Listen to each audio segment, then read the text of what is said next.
and the other is actually ginormous. And as they're twisting together, a couple of the axes are consumed. You finally flipped. Now, those things, I look at it, I'm like, okay, so we got 5 things, 2 state, 3 color. I'm like, okay, well, if our Planck units, the minimum, the internal part about this construction is time and length. Okay, well, those are 2 things. Okay, and then the outside, we're basically we live to the best of our knowledge, seems to have these dynamic properties here: charge, mass, temperature. Like, okay, that's also pretty cool. But if, and this is where it gets really crazy here, if this isn't crazy enough, is that, okay, at the monastery here, we're working on a fundamental theory of physics, trying to explain how the heck we got here. What's going on? What are the underlying components of our reality to the best of our achievable knowledge? The other project, which folks should be hearing about a lot more soon, is the Universal Library. Virtual physics, if you would. Because if we believe the most effective fundamental form of computation in reality as we know it is reality as we know it.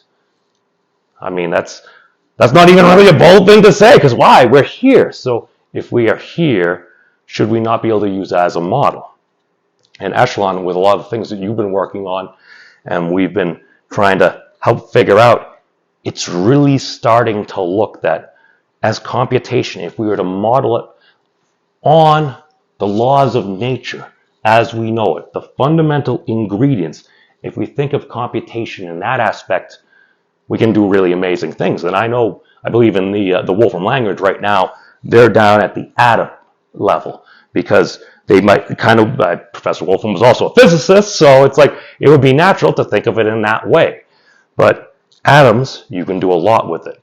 But the claim is you've gone down below atoms, so the quarks themselves, and it's like, what the heck would you do with that? I mean, to try to figure out that and build a library that could show the power that you can do with just minimal lines of codes, like DDoS attack yourself and be totally fine, the browsers kind of crap out, or to be able to run all these different computations and potentially even solve the problem of live drawing. That would be amazing. You'd have to somebody would have to dedicate, I don't know, like a quarter century to doing that. Thank you. But, okay, so the conjecture here is that, okay, if we had a simplest universe and we had a simplest Turing machine, might there be a computational equivalence? Because if our claim is we're attempting to build a universal replicator, literally true modern alchemy, to be able to literally engineer things that we would need, to be able to just take nitrogen out of the air, be able to take anything that has mass and be able to have it do a change of state within, according to what Dad was saying before, we need to hit that about approximately 10 to the negative 7 barrier there. And the toughest thing is with temperature, we've already done that. That is achievable. So the engineering should be possible. Now, if this is the simplest possible Turing machine, if this is the simplest possible universe, well, I'm starting to really think that we could actually do this, and probably sooner rather than later, because these have limits here. Now, perhaps not. Now, this, technically, the Turing machine, you're assuming infinite tape. And in this, what degree are we assuming we would have an infinite of? Well, we're saying time. Well, time, I mean, well, if it's literally this. It just kind of goes around in a circle. The other interesting thing is, we'll say that for another time. But I just look at these things and I'm like, number one,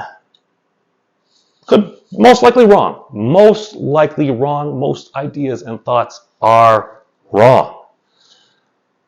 But if it's not completely wrong, perhaps if there is a clue somewhere in here between a minimal machine of computation and the minimal arena of a universe as we know it, this might be able to provide us some clues. Oh, one more thing. I looked up a little before this, and the interesting thing is this is how AppSmith did it, and they're pretty sure that you could give it enough time, make much more efficient code and everything, but that would require a lot of work. But how Alex did it is he started off from his base state. So he started off with compiler state of 0. That's how the thing starts. And I'm like, okay. So at first that threw me off because I'm like, when I looked at it, I'm like, oh, well, we only have 5 things. I'm like, wait a second. We're going to say you're going to start from nothing and get something because of just probable statistics, and eventually if something's going to happen, you're going to get a minimum of something. Okay? He starts off with state 0 in his compiler. And then he goes to state 1, state 2, state 3, state 4, and after the 5th state is universal. And I'm like, that's neat. That's a very nifty coincidence. I just, now again, I don't know if there's any relevance there, but I just thought it was really interesting that maybe, and again, I'm totally looking for patterns. I'm totally biased on this. But if we're going to be here making the claim that, all right, we believe that the minimal manifold, the double cover balance of that can lead to our realm of persistence, a simplest universe, if you would, and if the simplest machine of computation that we've discovered is this 2-state, 3-color machine that seems to have some similarities. There seems to be a helicoidal collapse that must happen. There seems to be a restart here that must happen. It's built into the code itself. Well, my friends, I'm going to say universal replication is totally possible because, one, it would solve a lot of problems. Number 2, well, I mean, we seem to be trending that way. And if we've got a lot more complicated things than 2 or 3 machines, then there should be no reason why we can't do it. It's just, is that what we want? Is that what we truly want? Because we all say many things and everything. We go through our socio interactions and everything. And very often we just kind of will be like, oh, how's your day? Oh, it's all right. It's fine. Living another day. Living the dream. Just another day in paradise and everything. It's like, okay. How many people absolutely mean that 100% exactly how they say it every single time? I don't always do it. No, I'm totally. But we do those things because that's what we're used to. Because we're pattern recognition creatures. We want to fit in. We want to do well and everything. But the best way to do that is to try to be honest. Try to actually do well. Try to actually help humanity.